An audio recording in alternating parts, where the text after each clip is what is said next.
Well, after that incredibly fiery and argumentative meeting between President Trump and President Zelenskyy, President Donald Trump has just issued a statement and he says the following: "We had a very meaningful meeting in the White House today. Much was learned that could never be understood without conversation under such fire and pressure. It's amazing what comes out through emotion, and I have determined that President Zelenskyy is not ready for peace if America is involved, because he feels our involvement gives him a big advantage in negotiations." Donald Trump continues, "I don't want advantage, I want peace."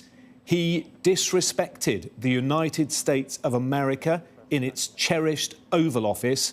He can come back when he is ready for peace. You're looking at the door to the White House, the door that about an hour or so ago President Zelenskyy walked through, shook hands with President Trump.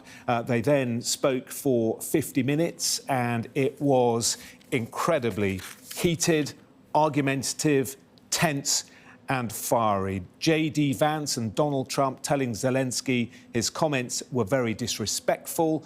"Don't tell us what we are going to feel. You're in no position to dictate." We were expecting a news conference between the two men and the signing of that minerals agreement. Will it happen? Let's find out. Our US correspondent Mark Stone is at the White House and has been monitoring that extraordinary conversation, Mark, inside the White House. Do you think the news conference with these two men that was scheduled will go ahead? Do you think the signing of this document, this deal, will go ahead?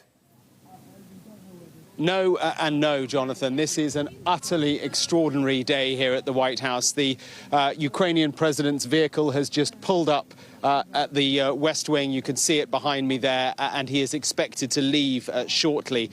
And you can see from President Trump's post statement a few moments ago that the falling out appears to be devastating in terms of how the day was supposed to go. The scene is set in the East Room of the White House. We were queuing up, ready to go into the East Room for what was due to be a signing ceremony. The tables were there, the pens were on the tables, everything was ready for it to be signed, for the deal to be signed, and a news conference was due to follow that. But after the scenes that we played you a few moments ago, which happened around about 40 minutes ago, everything appears to have fallen apart. And as you can see behind me there, there is a Marine waiting to open the door of the limousine, and into that we expect President Zelenskyy to get in and to drive off to who knows where now, because his day has been upturned. His presidency potentially has been upturned as well after